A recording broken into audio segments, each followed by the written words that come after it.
Welcome to Reputation Management, growing your business with five-star reviews. Presented by M&B Global Solutions Inc., Mike Dauplaise and Bonnie Groessl, here in Green Bay, Wisconsin, and we're members of the De Pere Area Chamber as well.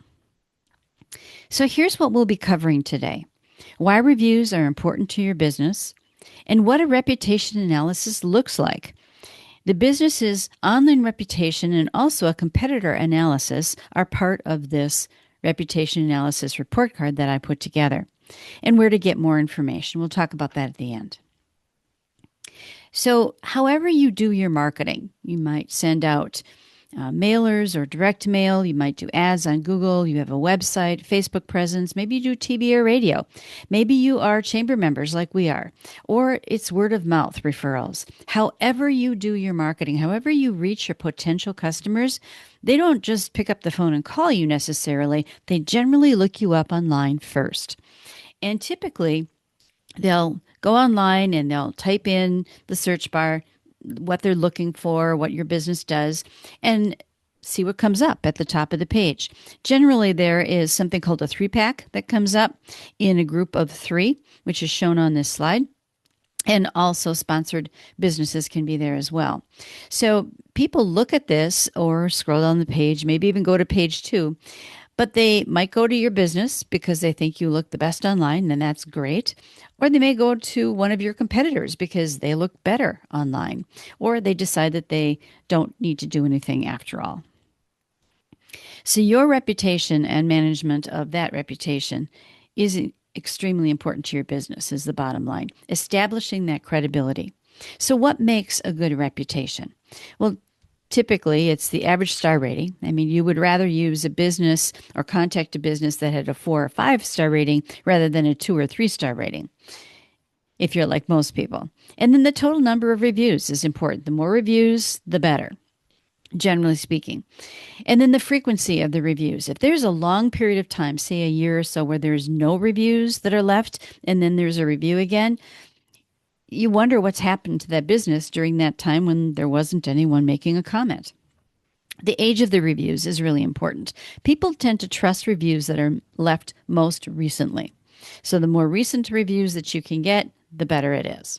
And then how the business responds to the reviews, not just the negative ones, but the negative and the positive ones, is really critical, especially with AI coming into the mix now. The general sentiment of the reviews, the fact that you respond to them or not, is really important to your establishing your credibility in the marketplace.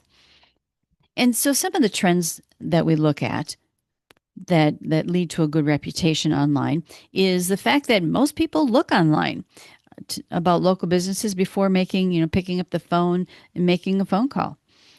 And they use a business that they can see that the business owners responds to all the reviews, positive and negative. This is becoming more and more important. It's that social proof, and it's that showing that you are engaged with your customer and you care about them. They trust reviews that have been left in the last 2 to 4 weeks. We like to, the sooner the better. The shorter period of time, the better. But we usually use that 3-month mark as sort of a cutoff point. You really want everything under 3 months. 2 to 4 weeks is better, but 3 months is still okay. And then people leave a review when you ask them to some of the time. And the reason they don't, well, we'll talk about that in a little bit, but they just don't leave reviews when you ask them to, even though they say they're going to. And this is very, very common. In fact, I think that 65% is actually a little bit high of a number. I don't even think it's that much. And then this is really important. Most people look at more than one review site before making a decision. This is very common, and Google's sort of the big one, and that's what comes up first. But they might look at your Facebook page, your website, the Better Business Bureau. Maybe there's an industry-specific type of review site, like Health Grades for medical professionals, as an example. So people tend to look for that social proof in a variety of places. So this is just an example of if you were looking for landscaping in Durango, Colorado. This is where the 3-pack is from at the time of this research. And you were taking a look just at this, and you didn't know anything else about these businesses. Who do you think you would contact or at least research further. So taking a look at that, if you're like most people, you would probably choose the last one, Riverview Landscaping, because they have the highest rating and the most reviews. 4.8 and 17 reviews. Now, 17 reviews isn't a ton, but it's better than 11 and better than 8. So that's what most people would do. So let's take a look at some examples of what a reputation analysis looks like in case you're interested in ever doing this for yourself. So I took a look at two areas in La Crosse, Wisconsin, just to not be in the local area that we're in. So casual dining in La Crosse is the first example. And I took a look at the Rookery. The Rookery, this is their Google My Business page. So it's really important, and I want to mention this, it's really important to have a Google business profile. If you don't have one, I suggest that you create one, because there's no place for people to leave a review on Google if you don't have that Google business profile. So this is their Google My Business page for the Rookery, and they have 4.2 average rating on Google and 58 reviews. They are fairly frequent reviews, and the latest one was a week ago. And they do respond to most of their reviews, which is really very good. They have 3 reviews on Facebook. 2 are recommendations, and 1 is not a recommendation. And 2 of those, there were 2 in the last 2 days that were left. So I'm not sure if it was the same group of people or different people. And then Yelp is another place that people often leave reviews. And there's a 3.0 average rating with 3 reviews. MapQuest is another place where people can either leave reviews, or sometimes MapQuest will take reviews that are published someplace else. And in this case, because it's exactly the same as Yelp, the 3.0 and the 3 reviews, I'm guessing that probably MapQuest took these from the Yelp reviews. Now, one thing to mention about Yelp is that within the last couple of years, it's gone to a pay-to-play type of format, meaning that you have to pay them for them to show all of your reviews. Otherwise, they can show some of your reviews or none of your reviews, and they get to choose unless you pay them. So not as many people are as trusting, I guess, of Yelp, just like Yellow Pages, because they realize that if the business is not paying them to be there, they might not be there. So that's one thing to say about Yelp, and then also the Yellow Pages. The Better Business Bureau, and I always check this, there were no reviews on the Better Business Bureau for this particular business, but the Better Business Bureau is really the only place that people can leave a review without having a Facebook account, a Google address, whatever. They don't need anything to be able to leave a review on the Better Business Bureau. And the business does not have to be a member of the Better Business Bureau at all. So I've talked with businesses that I have found reviews on the BBB, and they didn't even know that they were there. And sometimes they're not good reviews, so you might want to check that periodically. I did talk with someone at the Better Business Bureau, and they said that they notify everyone, whether they're a member or not, if there's a review or a complaint. But there are some businesses, like I said, that I talked to that had no clue that it was out there. So just a little side note on that. In terms of the AI overview, now there's an AI summary of everything that's out on the internet. If you don't see it when it first comes up, say you're looking for casual dining in La Crosse, Wisconsin, and the AI overview doesn't come up for something, or you're looking at a specific, like in this case, the Rookery, if it doesn't come up right at the top of the page, on your search engine, you will also see I think it's on the left-hand side on Chrome at least, it says AI mode. If you click on that, you'll get all the AI stuff. So more and more people are starting to use that to search for things. So this is the AI overview for the Rookery. And it's, it says it's got a 4.2 star rating on Google, where it's located, the type of food it serves. It also does a little bit deeper dive, and it'll go through information that it has gotten from the website and also from the general sentiment of the reviews. That's why the sentiment of the reviews is so important. So the food and drink highlights, the smoked wings, the gold dust, signature items, and happy hour most likely came from their website, because people wouldn't necessarily write reviews about those, but they might. But then they also have the community experiences where it does take the general sentiment from the reviews. And that's summarized here. Then I take a look, when I'm doing this analysis, I take a look at the competitors in the area. So I took a look at casual dining in La Crosse, Wisconsin. And this is the 3-pack that came up. Now, the 3-pack might change based on, I don't even know what Google bases it on, but it changes from time to time. I might look at search for something, and 2 weeks later, the 3-pack will be the same or it will be different. So you just really never know. So the 3 that came up on the day that I was doing this research is Fork and Fable Craft House, and they're 4.6 with 477 reviews. They do not respond to their reviews. I couldn't find any responses. Their newest one was a day ago, which is good. Now, with restaurants, one thing to point out is generally their numbers of reviews will be higher than, say, a home service business or some other type of business because of the frequency of their customers. They have lots of people come through the restaurant every day. So there tend to be more recent reviews, and they tend to be a higher number. The Crow is a good example of this. They're a 4.5, and they have 2.6K reviews. And they do respond to some. The newest one was the day that I did this research. And then Buzzard Billy's, 4.6, and they have 3.5K.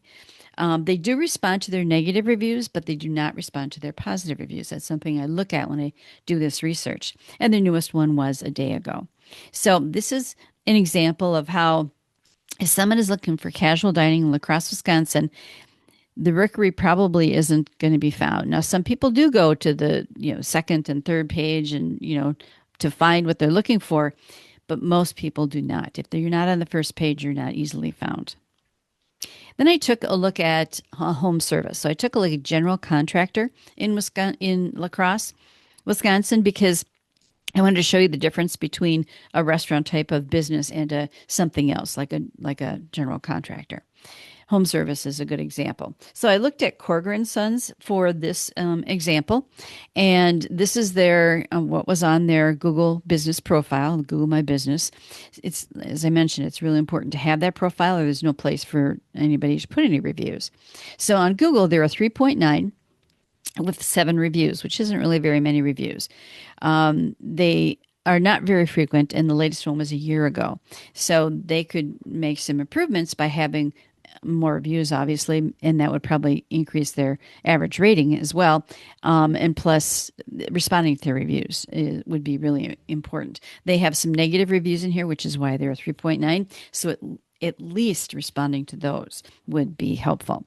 On Facebook, there is one review, and that's a 5.0, and it's very good, but it is from 2023, so it's pretty dated.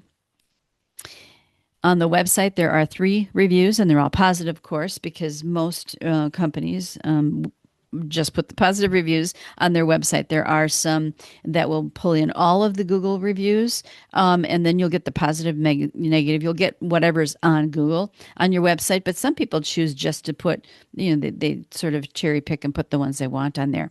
So it's hard to tell how valuable that is. Nextdoor is another site that will take reviews. And there are 3.6 with 8 reviews. Bird Eye, same thing. It's another site that you can leave reviews for home service type of things. And that's a 3.5 with 8 reviews. And the Repair Hit is something that I was not familiar with, but I found it when I did this review. And there are 4.2 with 5 reviews. So this company could improve their online reputation by making a few little changes.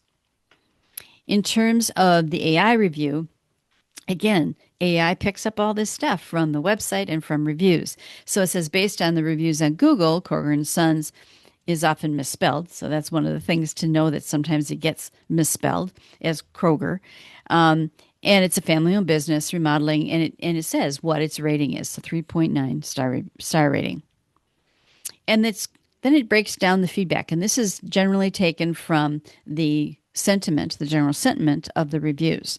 So it talks about craftsmanship, professionalism, and specific products or projects that they do, and then also the negative feedback. Now, the bolding that is in this slide is not something I did. It's how AI shows it to people. And so if you have negative reviews, even like this one is on Bird Eye, it's really bolded out there. I've already seen AI summaries where it says that consumers say that this other company, a competitor, would be a better company to use. Not this particular example, but I have seen that in the past. So you want to make sure that you have all your bases covered if you really want to have a good online presence, because most people are on their phones looking you up online. Then I took a look at their competitors. So I looked at General Contractor in La Crosse, and Olson Construction came up. All of these actually have a 5.0, which is great. So Olson Construction had 106 reviews, and they do respond to all of their reviews, which is really good. And the newest was a month ago, so that's still within that 3-month period. Borton Construction is a 5.0 with 16 reviews, not many reviews, but they're 5.0, and their newest one was 2 months ago, still within that time frame. And then Howe Construction is a 5.0 with 20 reviews. They do not respond to their reviews. Olson responds to pretty much all of them. Borton responds to most of them, but Howe does not respond to any of them that I could find. And the newest was 3 weeks ago. So recently, it's got a recent review, but they could improve by responding to their reviews. So we talked earlier about why people don't leave reviews when you ask them to. And there are probably lots of reasons that people don't leave reviews, but the 3 main big reasons is that they didn't have time, they forgot, or they don't know how. And so reputation management and the service that Mike and I provide helps to solve these problems and helps to improve your reputation. So if you want to discover what your online reputation looks like, if you want to see what AI says about you and how your competitors look, contact us for a complimentary reputation analysis. I would be happy to do the research for you. There's no obligation, no cost to this. Our contact information is on this screen, and just reach out to us and say, hey, I want to know how I look online, and we'll have a little conversation. I'll do the analysis, and we'll set up a time that I can go through the report with you. The other thing that I do when I do a report for someone is I create a PDF of the particular slides that evaluate their company, how they look online and with AI, and also their competitors, so that if the company wants to, or the business wants to, say, take that as a snapshot in time and work on something for 6 months or whatever, they can go back and compare and see how they have changed in that 6-month period or year period or whatever. So know that that's available for you. Just give us a call or send us an email or go to our website, and we'll set up a time to do the reputation analysis and provide that service for you. So again, I thank you for your time. If you have questions, you can also reach out to us there with any questions as well. Thank you so much.